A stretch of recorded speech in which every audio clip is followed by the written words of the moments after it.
El actor, el actor Robin Williams sabía que estaba enfermo cuando se quitó la vida el 11 de agosto del año 2004. No hace relativamente mucho, ¿eh? En el 2004, el 11 de agosto, se quitó la vida, se ahorcó con un cinturón en su mansión de Beverly Hills.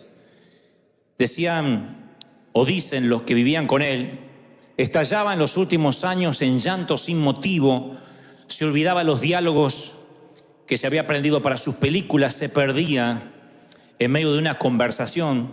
Su viuda dice, era un desconocido en sus últimos meses. Una de sus maquilladoras de toda la vida dijo, era horrible verlo, que al final del rodaje se ponía a llorar y decía, estoy perdiendo la capacidad de hacer reír, que es lo único que sé. Y hace poco salió una biografía de la vida del artista que muestra al hombre detrás de los personajes, y él tenía un temor, una paranoia, que traía desde que era muy jovencito, temor a enfermarse. No era hipocondríaco, pero tenía temor a enfermarse. Y cuando se quita la vida, hacen una autopsia como corresponde, según la orden forense, y descubren que tenía una enfermedad neurodegenerativa. Se llama la demencia con cuerpos de Lewy. Los cuerpos de Lewy es una de las terceras enfermedades de demencia en el mundo. Se le dice cuerpos de Lewy porque son unos cuerpos llanos que aparecen, son como estructuras proteicas que aparecen y se instalan en las neuronas, y entonces a partir de allí todo se empieza a degenerar en un efecto progresivo de degeneramiento del cerebro. Así que el actor de Buenos Días Vietnam, Patch Adams, una noche en el museo, un día se quitó la vida y decidió que era lo mejor, puesto que no quería que le tuvieran lástima. Cuando yo recordaba la historia de Robin Williams, porque he visto sus películas, me parecía un actor, y me parece un actor estupendo, un comediante extraordinario, yo pensé que la sensación del miedo viene de muchas maneras. Y esto es independiente si somos actores o vivimos debajo de un puente como homeless, o literalmente no teníamos dónde dormir o pasar la noche, o tener una mansión. Es independiente, es indistinto del estrato económico, del estrato socioeconómico, el estrato espiritual, de donde vengamos, de qué cantera fuimos cortados. Todos en algún momento tuvimos ese miedo, ese temor a algo. Tal vez no a la muerte. Los que tenemos a Dios sabemos dónde vamos cuando nos toca partir a la eternidad, bajar al sepulcro, ¿no? Pero las personas, todas, indistintamente de donde provengamos, luchamos con algún temor, con un miedo a algo desconocido. Y yo llamé al temor una curva en el camino, porque es la curva, cuando uno va en la ruta, es el momento donde uno no puede ver lo que acecha a la vuelta de la esquina. Una sensación mínimo de inseguridad. Y en la vida, las curvas en el camino es cuando no sabemos qué viene. Ya sea que acabamos de casarnos o acabamos de divorciarnos. Ya sea que salimos del panteón o salimos de la nursery. Siempre hay un momento donde decimos, lo que viene no me compete, no sé, no tengo el resto del plano. Y esa curva en el camino produce, más que ansiedad, el temor. Si vamos a estar a la altura de las circunstancias, si vamos a poder hacer frente a lo que viene. Y el temor es parte de la trama de la vida. Es imposible vivir sin miedo. El miedo no se lo puede ignorar, hay que enfrentarlo. Pero el miedo es parte de la vida. Y es un instinto básico de supervivencia. Hay un miedo que es saludable. Hay un miedo que no llega a ser tan poco miedo, sino precaución, pero que es primo hermano del miedo, que hace que uno mire a la derecha y a la izquierda antes de cruzar una calle. El miedo hace que uno se coloque el cinturón de seguridad cuando uno sube al automóvil. Es un miedo saludable, es un instinto de supervivencia. Que uno trate de atajarse así cuando ve que alguien va a arrojar una piedra, o cuando hay una explosión, que uno intente tratar de protegerse. Pero hay otro miedo que es una fobia, que no resiste análisis, que no resiste el sentido común. Existe un tipo de miedo que es la fobia, que uno no lo puede explicar. Y yo no subestimo al que tiene fobia, Cuando digo no lo subestimo, no digo es un espíritu. Yo no puedo decir el que tiene una fobia le agarró un demonio, porque me consta que las fobias comienzan con una pequeña puertecita y después se transforma en un monstruo que navega en las profundidades de nuestro alma y no se ve. Nada más que el que lo siente lo sufre. Porque una fobia es cuando el temor y la razón no están en contacto. Tienes miedo y no hay razón para tener miedo. Entonces vas y le dices a alguien, ora por mí porque tengo miedo, y la otra te dice, no tengas miedo, no te preocupes, y te da una serie de frases comunes que no llenan tu motor, no llenan tu tanque, no te calman. Sigues teniendo ese temor porque ya está afianzado como una fobia. 1 de cada 10 de los que hoy están aquí en River Arena, 1 de cada 10 sufre de alguna fobia, algo que no puede superar. Fobia a los lugares abiertos, fobia a las multitudes, fobia a los espacios cerrados, no sé, a los elevadores, a andar por la calle, a la migra. Hay gente que tiene fobias a algo. Y después estamos los otros 9 que no tenemos una fobia declarada, pero que sí transitamos por el jardín del terror de la vida. Que muchas veces un golpe, un infortunio nos hace temer. El temor, uno apenas le abre una puerta, el temor dice, permiso, mete un pie, y después se te instala, de modo que se transforma en una paranoia. Y preguntas, yo tengo temor, y hay gente que dice, no sé si hay vida después del divorcio, no sé si voy a poder subsistir. Otros dicen, yo no sé si hay vida después de la muerte de un cónyuge, la pérdida del sustento. Yo he tenido mis propios momentos de temor abrumador. La primera vez que me paro ante un gentío, ante una multitud, yo me acuerdo todavía lo que sentía. Imagínense un muchacho introspectivo, lleno de complejos. De pronto hablarle a un gentío yo dije, me voy a orinar acá. Yo tenía terror, no me salían las palabras, no podía mirar a la gente a los ojos. Recuerdo ese temor abrumador. Recuerdo el temor abrumador de salir al hospital con un niño, uno de nuestros niños lleno de sangre, que estaba mirando por una ventana en un altillo, de pronto tropieza, no sabemos con qué, se abrió la cabeza, lleno de sangre, y envolverlo en toallas, subir a un taxi y correr al hospital. Cuando dentro del miedo los protagonistas son nuestros hijos, es peor que miedo, es terror. Estuve ahí cuando lo tenían que coser sin anestesia porque no había tiempo, y yo me acuerdo estar ahí y decir, Señor, que no pase nada, que no pase nada. Yo sé que hay papis aquí que han vivido situaciones así, mirar a su hijo jugar al fútbol, a lo que sea, y de pronto ve que alguien lo golpea, cae y se queda inmóvil unos segundos. Son esos segundos que literalmente se te corta el aire a ti, porque piensas que tu vida podría cambiar tal como la conoces en un instante. Y esos temores a veces no te dejan vivir. Cuando la curva del camino llega a tu vida, esas curvas llegan en momentos donde uno tiene que dejar a los chiquititos en el kinder.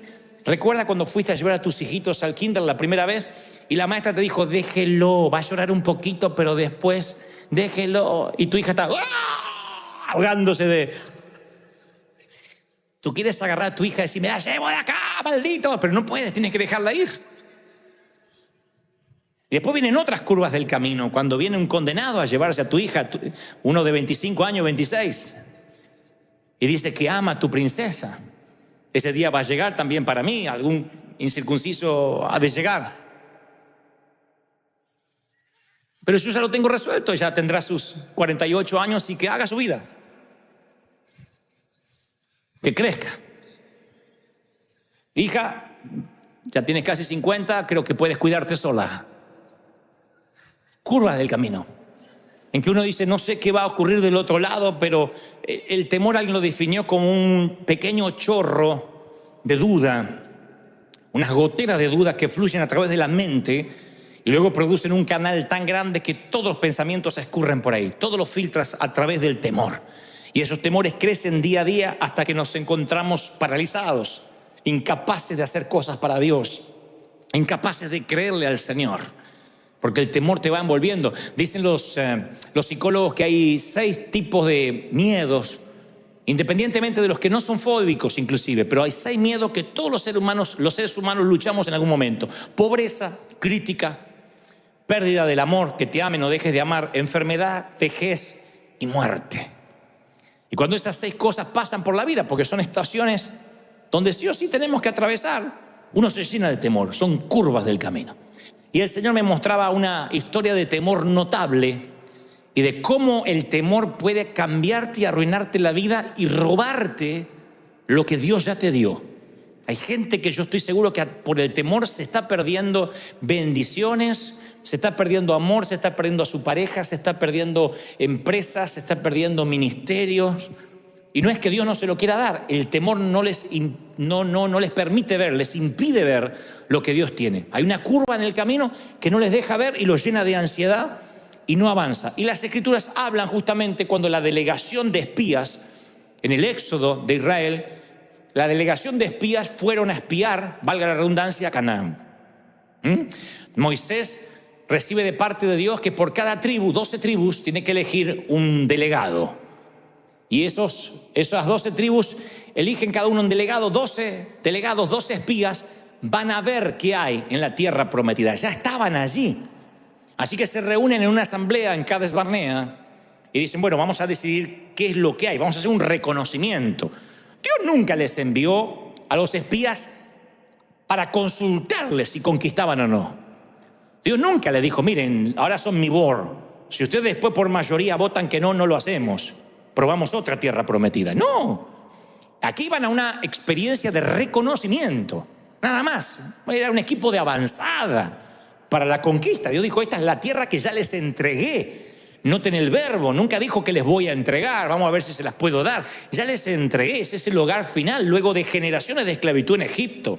Estamos hablando del suelo patrio de Abraham, el sitio donde iban a plantar la bandera finalmente, el suelo patrio de sus sueños. Pero Canaán era la curva en el camino del Éxodo y los israelitas no podían ver a la vuelta de la curva. Así que envían 12 espías después de la asamblea y 10 de ellos, la historia la conocen todos, 10 de ellos vienen con un reporte negativo. 2, Josué y Caleb, que la Biblia describe que tenían otro espíritu, otra atmósfera, otra manera de pensar. Dicen que sí se podía porque Dios ya se los había dado, dijo los vamos a comer como a pan, pero eso eran Josué y Caleb. Los otros 10 dijeron no, nos vimos a nosotros como langostas. Hay unos gigantes espantosos del otro lado, están armados hasta los dientes. Cuando vayamos nos van a liquidar. Y este informe negativo produjo una infección de temor que duró 40 años.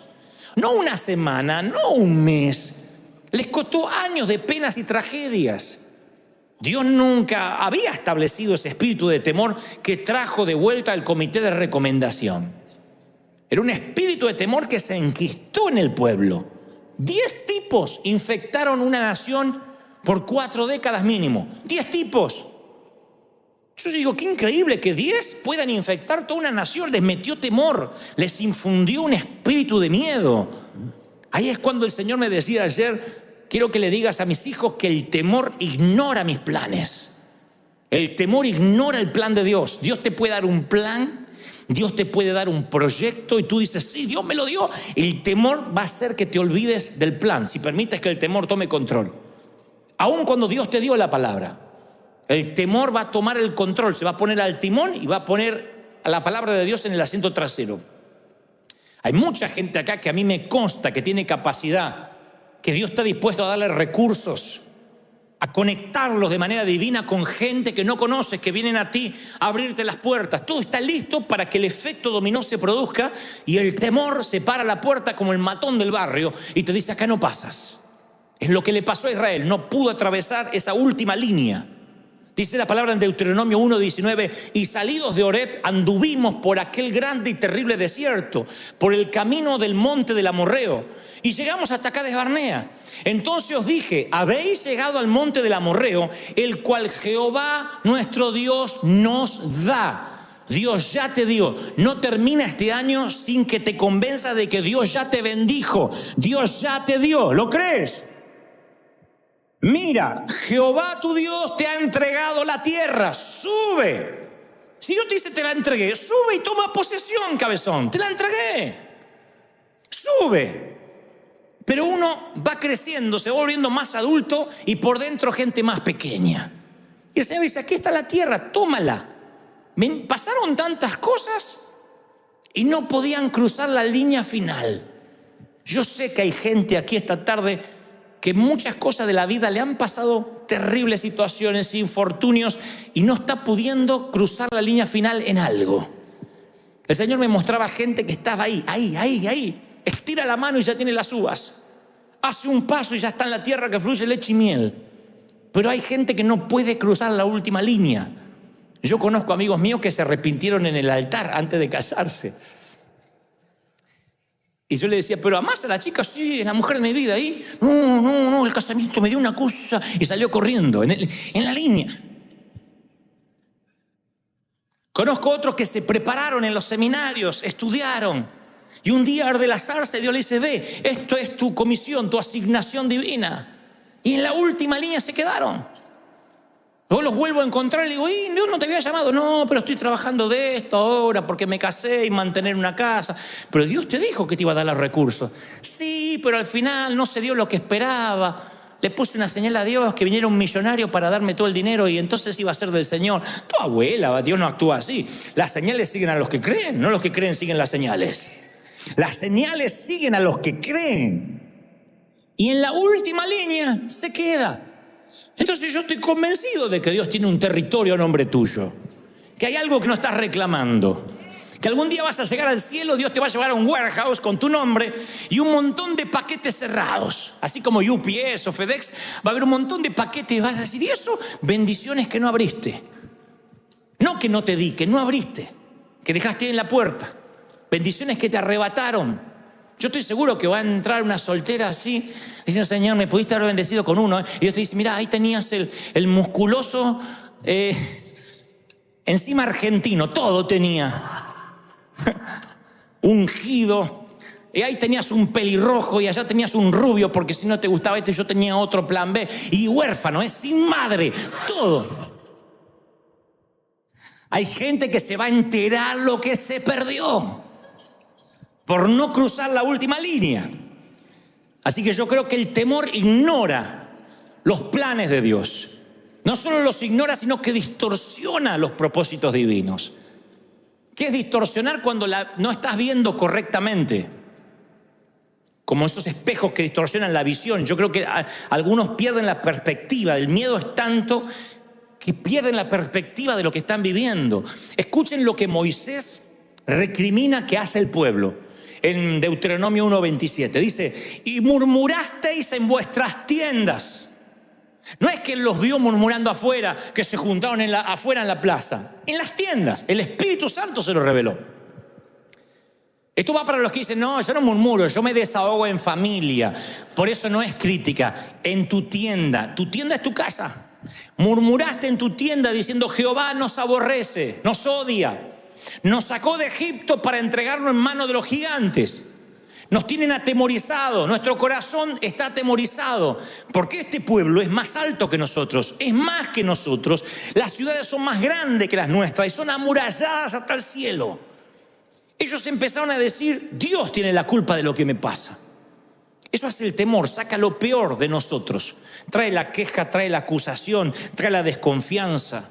Miren lo que hicieron 10 tipos, infectaron una nación entera. Se promovió la queja de manera tal que empezaron a culpar a Dios. El único gigante que debían temer estaba dentro de ellos, que era el temor.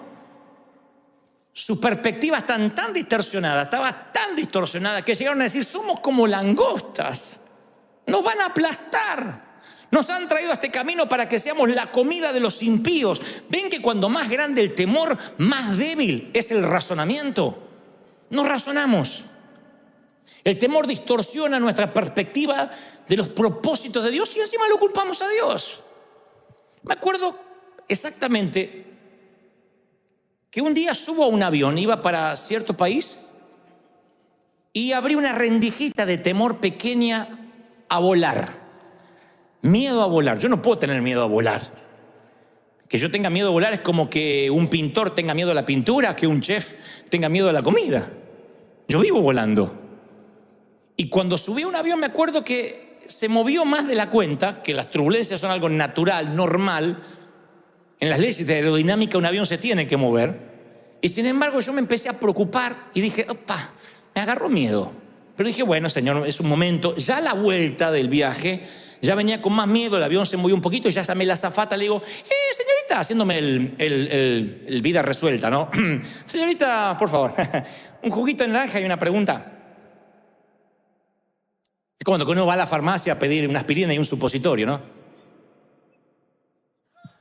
Que uno dice, una aspirina y un supositorio. Bueno, así, jugo de naranja deja ahí una pregunta. Porque en realidad lo llamaba para la pregunta, no para el jugo. Le digo, este avión se mueve mucho así, es normal, es porque es viejito. Y me dice, ¿usted es novato viajando? No, yo viajo hace como 20 años. Ah, señor, no se preocupe. Sí, y el avión iba así, se movía la azafata. No se preocupe, es normal. Y ahí el temor empezó a crecer. No sé por qué, fue hace varios años, empezó a crecer. Hasta el punto que me paralicé. Y no es que le tenía miedo a la muerte. Dije, en el avión no me quiero morir, prefiero morirme en una cama. En el accidente terrestre es más fácil, es más rápido. Viene el chinito de frente, ¡ah! Uy, ya está. Pero el avión vas cayendo. Y me agarró un temor. Tuve que hablar con un piloto. Conocíamos una amiga que tenía un hijo piloto y tuve que decirle, mira, quiero que me mostró videos de cómo las alas resisten, que le paran un tractor arriba, cómo prueban a los aviones. Me dice, no te preocupes. Le digo, ¿qué pasa? Y le empecé a preguntar cosas. Tuve que hablar con un piloto porque no me podía sacar el temor. Pero esto no es el tema. El tema es que yo empecé a culpar a Dios, igual que ellos. Yo empecé a rechazar invitaciones, empecé a no ir a ningún lado diciendo, Dios me metió este temor para que yo no viaje. Él es sabio. Y a veces, ¿qué me culpas a mí? Miedoso, yo no te metí ningún temor. Empecé a rechazar invitaciones, empecé a no querer ir a ninguna parte. Me llené de miedo. El enemigo dijo, si a este le pongo un temor de volar, no va a producir ningún impacto en ninguna parte. Él sabía cómo inmovilizarme. Estaba así de que me pase lo que la dama que se encerró 12 años en su departamento en Buenos Aires, donde el enemigo te mete un temor. Digan que el Espíritu Santo después, yo dije, Señor, me tienes que liberar de esto. Un día me liberé hasta el punto que hoy el avión se mueve, la gente reza, se empieza a poner los paracaídas y yo duermo. De verdad, yo duermo y veo que la señora se pone el paracaídas, no se va a tirar. Yo duermo. Me dio una paz el Señor, pero recuerdo cómo el enemigo se quiso meter. Hay momentos que el enemigo se quiere meter con cualquier bobería para que tú no sueñes, para que tú no avances.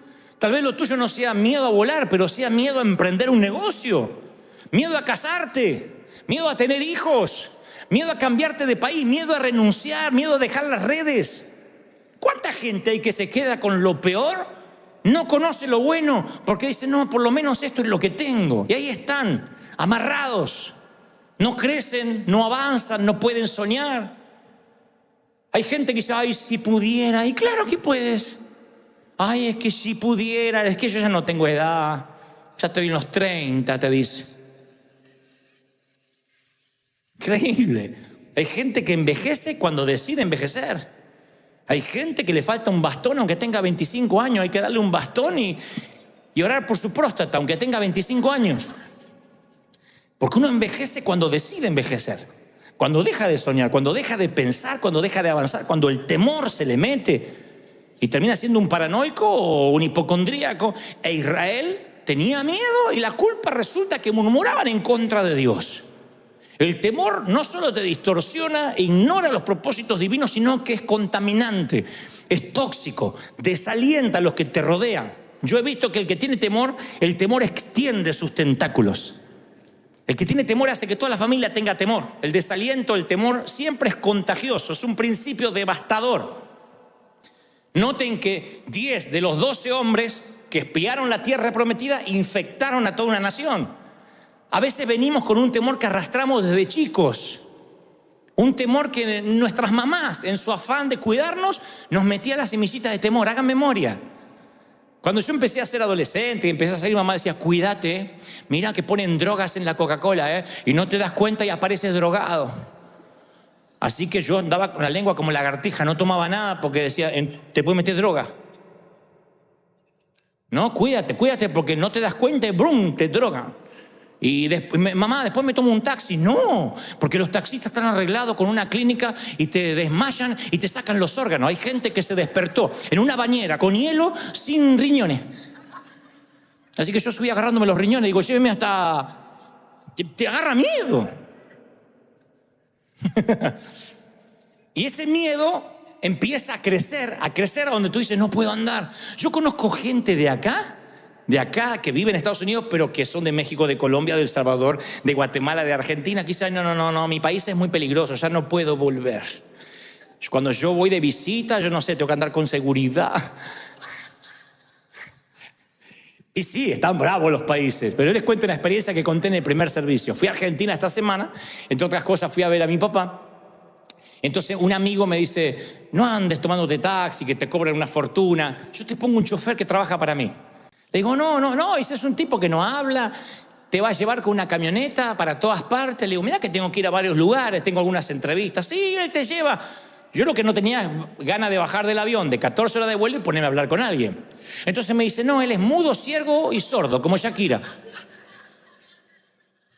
Y así maneja. Y llega el tipo, un grandote, así, un monstruo, era sentado. Y entonces empezamos a andar. Le digo, vamos a Billinghurst, a mi barrio natal. Digo, ¿conoce? Sí, por supuesto.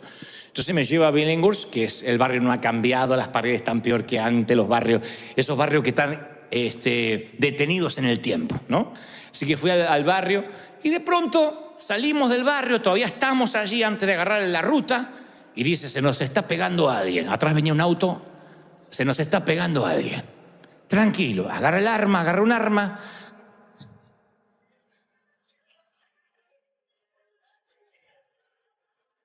Ah, sí, porque yo no nací en Buckingham, de ahí vengo. Entonces agarré el arma y dice, tranquilo, flaco, tranquilo. Ah, parece que lo viene a ver a usted. Y el tipo, para la camioneta y se baja y golpea la ventanilla. Y dice, Dante Gebel. Baje, como diciendo, baje que cualquier cosa yo le pego un tiro. Al otro, no a mí. Entonces, no. Y había un muchacho que estaba todo con su ropa así de mecánico, no sé qué, me dice, Dante, te vi acá en el barrio, por eso empecé a seguir tu auto. No te acordás de mí, no estás el negro, soy el negro, decía. Y no me pude acordar. No, pero yo me acuerdo, yo creo que él o soñó que era mi amigo o Dios me hizo olvidar del negro. Yo soy el negro, ¿no te acordás? No me acuerdo, ¿cómo que no? Yo estaba de novio con la Marisa. ¿Te acordás? La Marisa, la que está el negro. Y como me insistía tanto que habíamos compartido la cuna, entonces, ¿qué se hace en esos casos? Negro.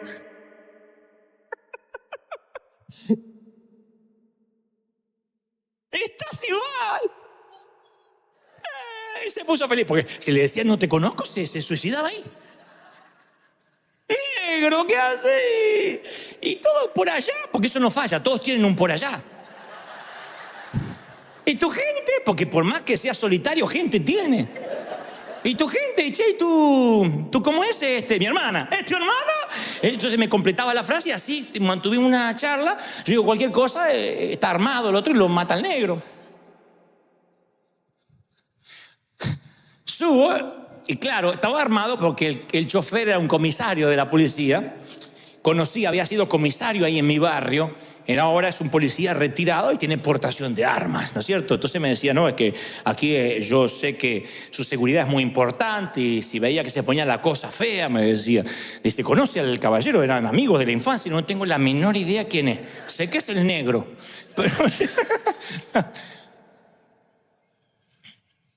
Pero yo pensaba, fíjense cómo la mente te puede llegar a crear una historia. Si este muchacho no era de seguridad y no paraba, claro, empezábamos a correr diciendo tuvimos una persecución, alguien nos quería matar. ¿Cómo el temor podía infiltrarse? A lo mejor con una bobería, con algo que era cotidiano. Y me pasó esta semana y yo decía, es increíble que muchos venimos de esos lugares donde nos acostumbramos al peligro, a que te podían pasar cosas. En mi país a mí me asaltaron 3 veces, me robaron la zapatilla, el cinto, eran cosas que podían pasarte. Hoy en día nosotros, el solo pensar que nuestros hijos podrían estar ante el más mínimo peligro, a veces nos transformamos en guardiacárceles. No les dejamos ser libres y lo contaminamos a nuestro hijo, como mamá me decía. Te van a poner drogas, te van a enfermar, te van a quitar los órganos. A veces uno sin querer arrastra en los patrones genéticos esos miedos. Y hay que cortar, porque el temor saludable es aquel que hace que tengas cuidado. El temor saludable te coloca el cinturón de seguridad. La fobia hace que no subas al auto. El temor saludable hace que mires la calle antes de cruzar. La fobia hace que no salgas a la calle. El temor saludable es que tomes tus recaudos antes de emprender un negocio, veas con quién te vas a asociar, de dónde vas a sacar los recursos. La fobia hace que digas, me quedo de empleado porque es lo seguro. La fobia no te deja avanzar, no te deja pensar. y se infecta, se transmite, es algo desalentador. 40 años arruinados por 10 hombres que tenían miedo. Cuando ellos regresaron, trajeron a un gigante mucho más terrible de los que habían visto, el gigante del temor, que acechó todo el campamento y devoró la fe y el valor de una nación. El temor es transferible, no te olvides de eso. Siempre decimos nosotros que nadie, como dice el apóstol, con ligereza imponga manos. Claro, no es que el que te toca ya te pasó el temor, pero a veces uno está tan abierto, tan sensible, uno es como tierra mojada, entra la semilla y entra el palo también. Y cuando uno es una tierra mojada que dice, pastor, ore por mí, ese hombre, si a veces es pastor o no es pastor, ora por ti y muchas veces te va a transferir sus temores, sus cosas. Ojalá que te transfiera fe, que te transfiera valor, pero a veces hay cosas negativas. Me acuerdo que estábamos por hacer nuestro primer estadio en el año 96. En el año 91 Dios nos da una palabra y me dice, pastor de los jóvenes te dirán. Llenarás los estadios, en una noche Dios te hará conocido, traeré la gente del norte, del sur, del este y del oeste, yo los soplaré, no te preocupes, ni por la gente, ni por los recursos, porque yo soy el que te levanto, muchacho. Yo tenía 23, 24 años, un pibito, chamaco. Y Dios nos da una palabra de fe y en fe vamos al estadio, rentamos el estadio en fe, pagando una pequeña parte, una seña, diciendo que el resto lo vamos a pagar después que se termine el evento. Tuvimos favor con el presidente del club. El presidente del estadio Vélez, llamaba Gámez, me dice, ok, ahí está el estadio, pueden hacerlo. Pero unas semanas antes yo voy a predicar en una pequeña iglesia de provincia, donde hay un pastor que todavía recuerdo, no le diré quién es por una cuestión de no herir susceptibilidades. Le digo, pastor, ¿no orás por mí porque voy a hacer un estadio? Y él me dice, pero no te conoce nadie. ¿Y los recursos? No tengo nada, pero Dios me dijo. Bueno, me impone las manos y ora. Y dice, Padre, yo te pido que lo bendigas. Si tú lo has mandado, está bien. Si no es tu voluntad, está bien también, Señor, que se dé cuenta que tú no lo mandaste. Pero si tú lo enviaste, Padre, esas oraciones que no se comprometen demasiado, ¿viste? Si te sanás, gloria a Dios, y si te morís, porque Dios quería que te muriera. Esas oraciones que no se comprometen. Cuando termina de orar, me dice, estás loco. Yo oré, pero estás loco, flaco. Esto es un suicidio. ¿Quién te va a ir a ver? No te conoce nadie. No, yo ni loco. Claro, era el pastor de una iglesia más o menos pequeña, con un montón de temores. Y ahí me di cuenta, sin querer, que me lo había traspasado los miedos. Me fui a dormir con un miedo. Me levanté con un terror. Que dije, vamos a suspender todo, suspendamos, esto no es de Dios. Me olvidé de las palabras proféticas, me olvidé de lo que Dios me dijo, de todo. Un terror de que no iba a poder pagar, que iba a terminar preso, de que soñaba de que salía al estadio y no había nadie. Y había un compañerito del colegio que decía, ¡ja, ja! Y se reía de mí. Soñé que salía, ¡ay! Me había olvidado de vestirme. Mire, el temor abrió una puerta y todos los pensamientos se filtraron por ahí. Volvimos a orar con el equipo de profetas, unas hermanas que oraban, y dice la hermana, el Señor me muestra que un espíritu de temor se metió en ti. ¿Te hiciste orar por alguien? Sí, un pastor. Dice, bueno, te transfirió el espíritu de temor, te transfirió el espíritu de miedo y hay que cortar ahora. Fíjense lo importante, que una vez se va por la vida. ¿Puedes creerlo? No, yo lo viví. Y yo sentía que no podía avanzar y dije, lo vamos a cortar porque te hicieron una oración hechicera. Y yo, ¿qué es una oración hechicera? Dice, cuando alguien sin querer te maldice, te ata, te cierra. Esa gente que va a tu casamiento y dice, bueno, que la pasen bien, ¿eh? Estos van a durar lo mismo que un gas. Y se va. Tú sientes la vibra.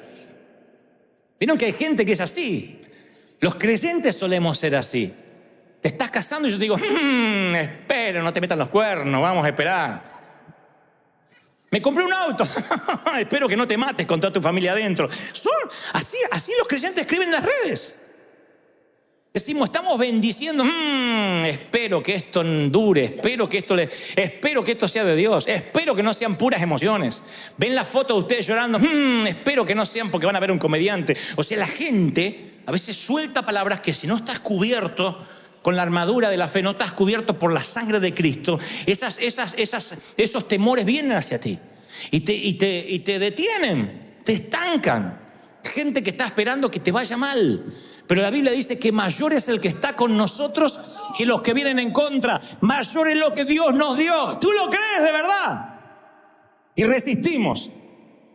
Entonces cuando quiere venir el temor se va. Y yo hasta el día de hoy me cuido de quien me ora. Y a veces para no ser grosero alguien me dice, déjamonos orar por ti. Yo digo, Señor, me cubro con tu sangre ahora. Y ni lo escucho. Porque yo creo en la transferencia de espíritus. El temor ignora las promesas de Dios. Entonces os dije, Deuteronomio 1:29, no teman, no tengan miedo, Jehová va delante de ustedes, Él pelea por ustedes, conforme lo hizo antes, lo hará ahora. Él está delante, Él está detrás, Él estuvo en la columna de nube y en la columna de fuego, volverá a estar. ¿Tú lo crees? ¡Aleluya! La Biblia nos dice que Él los había llevado, literalmente dice, yo los llevé como un padre a sus hijos, como trae el hombre a su hijo por todo el desierto. Dios los trató como infantes al pueblo de Israel. Los alimentó, los sostuvo, los mimó, los apapachó. Ay, ¿tienen hambre los nenes? Ay, cae maná otra vez. Y caía el maná. Estamos hartos de maná, vengan las codornices. Dios los alimentó, los bendijo. Ahora tenían que pasar el examen. A veces vamos por los desiertos y los desiertos en la vida es para que creemos lazos con nuestro Padre. En los desiertos aprendes a hablar con Él, en los desiertos ganas intimidad. Y Dios quería que lo amaran por lo que Él es, no por lo que les daba. Así que el desierto fue una etapa donde era el tiempo en que ellos tenían que sacarse a Egipto de dentro. Salieron de Egipto en cuestión de horas, pero Egipto de dentro les tardó 40 años y a algunos no se les fue. De hecho, murieron ahí en el desierto. La esclavitud es tan fuerte en algunos, el miedo es tan fuerte que a veces tarda años en que empieces a confiar en las promesas de Dios. Y Dios le dice a Israel, así como yo estuve, yo voy a estar, yo no cambio. Le estaba diciendo, no mires lo que los faros delanteros de tu automóvil te muestran, que son los gigantes. Te doy permiso para que mires por el espejo retrovisor y veas cómo yo estuve, cómo nunca te he fallado, como estuve en el pasado. Tú tienes que mirar hacia atrás y Dios dice, y tienes que decir, si Dios nos trajo hasta aquí, nos va a llevar hasta el futuro. Pero sus ojos estaban congelados por lo que veían adelante y parecía que los gigantes aplastaban todo lo que Dios había hecho. Por eso yo te pregunto esta tarde, ¿de verdad que no hizo nada Dios en tu pasado? De modo que puedas decir cómo estuvo, va a seguir estando. ¿De verdad que todos tenemos la memoria tan frágil que podemos decir, a mí Dios nunca me libró de nada? ¿Cuántos están aquí y dicen, Dios me sacó de situaciones que pensé que no iba a salir? ¿Tienes ¿Tienes una historia para contar? ¿Sí? Que dice, Dios me sacó, Dios me libró. Contesto en el servicio anterior y no quiero pasar por alto. Yo me forjé como un hombre de fe de muy jovencito, pero no porque era un gran hombre de oración, de estar en las montañas con Dios, porque no teníamos recursos, era fe. No teníamos una iglesia para recurrir, empresarios, amigos, no teníamos nada. Entonces era fe. Nunca tuve un presupuesto en mi vida, porque ¿qué iba a tener presupuesto si no tenía plata? Me decían, tienes que hacer un presupuesto. Cuando venga para pagar, Dios dará para pagar. Pero no teníamos entradas, salidas, nada. Llego a Estados Unidos y aquí me dicen, los anglos, para los cuales nosotros dependíamos, me dicen, aquí hay un presupuesto. No te puedes mover de este presupuesto. El presupuesto no alcanzaba ni para pagar los boletines que tienen en las manos. Y yo digo, ¿cómo vamos a predicar? ¿Cómo vamos a hacer esta cosa? No sé, el presupuesto.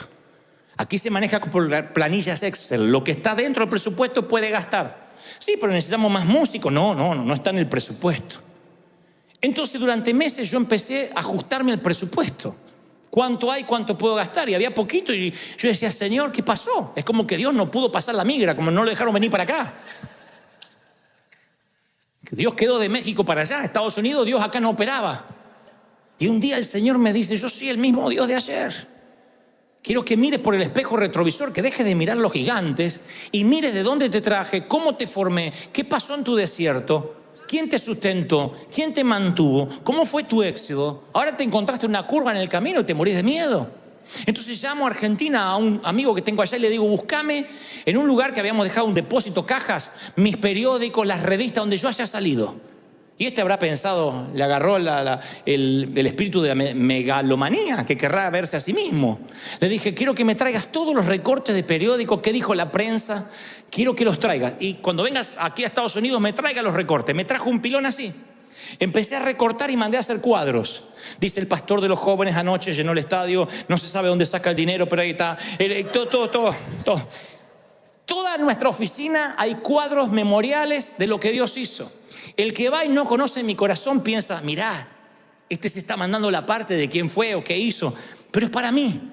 Cada vez que alguien me viene a decir, no hay plata, no tenemos, no hay, el Señor me dice, vuelve a mirar lo que yo hice. Como estuve contigo, yo voy a estar en tu futuro, voy a estar en tu presente, voy a seguir estando contigo. ¿Tú lo crees de verdad? Así que si yo fuera tú, pegaría versículos bíblicos en la alacena, en la nevera, versículos que te sostuvieron, pégatelos. Aunque tengas seminario bíblico, aunque seas doctor en divinidades, pégate versículos donde pases más tiempo junto al inodoro, ahí, para que te recuerden cómo Dios te sostuvo. Recuérdate, si hay una radiografía o un diagnóstico médico que el médico te dijo, mire, me sorprende que usted no tiene nada, no lo tires, vuélvelo a sacar y dile, este mismo Dios lo volverá a hacer otra vez. Dios te va a respaldar, tú lo estás creciendo, te va a bendecir el Señor. Va a abrir puertas, sendas donde no la hay, caminos que parecía que estaban cerrados, porque el temor es un pecado. El temer es un pecado. Dios le dice, no quisiste subir, fuiste rebelde al mandato que yo te di. El temor es lisa y llanamente desobediencia. Cuando la palabra dice no temáis, es en el orden imperativo, es una orden, no temáis. ¿Cuántas veces Dios te tiene que decir no temas? El tener temor es vivir en pecado. Para Israel significó una generación perdida, sentenciados a vivir sin reposo, nómades de vagar sin hogar por el desierto. Hasta que el último murió, no entraron al hogar. Y yo sé que hay personas aquí que Dios les ha preparado regalos valiosos, increíbles. Tienen ahí están a punto de tomarlo y sin embargo el Señor dice, te vas a vagabundear por el desierto o por el cementerio de los sueños rotos. Porque estamos, ¿qué pasa si tomo la decisión equivocada? ¿Qué pasa si no es el compañero para mí? ¿Qué pasa si me voy de misionero y extraño? ¿Qué pasa? Y los que se niegan a obedecer a Dios se condenan a vagabundear en el desierto de los sueños que nunca pudieron ser. Yo estoy convencido que el temor es una curva del camino, pero estoy convencido que los que no toman la curva dejan de avanzar. Y el Señor dice, cobrad ánimo, esforzaos, no teman. Yo voy contigo, no te dejaré, no te desampararé. ¿De quién temeré? Jehová es la fortaleza de mi vida. Jehová está conmigo, no temeré lo que me pueda hacer el hombre. ¿Están conmigo? No temas, dice el Señor. Y te digo lo que dije hoy esta mañana temprano, no te rindas. Mi querido, no te rindas. No me digas que tienes 70 años y por eso te vas a rendir. No te rindas aunque tengas 80, si tienes 20, 14, no bajes los brazos. Todavía no sonó la campana, nadie arrojó la toalla. Y si te caes en el cuadrilátero, bueno, te vuelves a levantar. Y si te equivocas, te vuelves a levantar. Abajo hay una red llamada gracia. Caes en la gracia y te vuelves a levantar. Pero no te rindas, pelea. Ofrece batalla. No te des por vencido. Pelea por tus sueños, pelea por tu compañía. Lo que tengas que hacer, hazlo pronto, porque la vida se te va a escurrir. Y el temor lo que hace es esclavizarte y robarte lo que no se puede recuperar. Tiempo. El dinero sí se puede recuperar. Nos consta de gente que ha estado en quiebras financieras y salió adelante. Pero el tiempo, ¿quién te devuelve los años no bailados? ¿Quién te devuelve los años que no bailaste? Los años que no celebraste. ¿Quién te devuelve los años que no amaste? Los años que no entregaste, los años que no sembraste. Hay un momento que vas a sentirte solo al final de la vida diciendo, no escuché aquel mensaje esa mañana del 10 de noviembre en que Dios me decía, tienes que emprender, tienes que hacer, tienes que vivir una vida digna de ser contada. Una vida que Hollywood quiera llevar a la pantalla tan solo de saber lo que estás pasando, lo que te atreves a creer. Tienes que hacerlo. Acá hay jóvenes, hay muchos jóvenes, sean audaces. Y no pueden decir, es que si me sale mal no tengo modelos. Bueno, entonces como decía Pablo, mírenme a mí. De donde yo vengo, tu mejor amigo era el negro. De donde yo vengo, cuando regresas al barrio tienes que volver armado. O sea que no nací en una cuna de oro donde ahí salieron los Nobel, los Pulitzer y los que ganan Oscar. Entonces no hay excusas para decir, bueno, lo que pasa es que este es de Gringolandia. Yo de donde vengo, los sueños estaban rotos, estábamos presos, no teníamos miedo a todo, pero yo un día dije, voy a comprar mi libertad, tengo que pelear la vida, tengo que creerle a Dios. Y le creí a Dios y salían los pastores a decir, no eres de Dios, eres una moda, vas a pasar, eres un muchachito, vas a avergonzar el evangelio. Ya hace 30 años de eso. Y cada vez que hacíamos algo, eso no es de Dios, Dios no te va a bendecir. Te fuiste de Argentina, cobarde, porque allá seguramente vas a fracasar. Todas las palabras negativas, todo ese temor que a veces imparten, esas transferencias de espíritus negativos venían, y aprendí a tener cuero de rinoceronte, a tener piel de foca, para que todo resbale y conservar el corazón tierno. Y esta misma unción, esta te la quiero transferir, esta sí. Una unción de valor, una unción de fe, una unción de poder, una unción de creerle a tu Dios. ¿Tú le crees? ¿De verdad que le crees a Dios?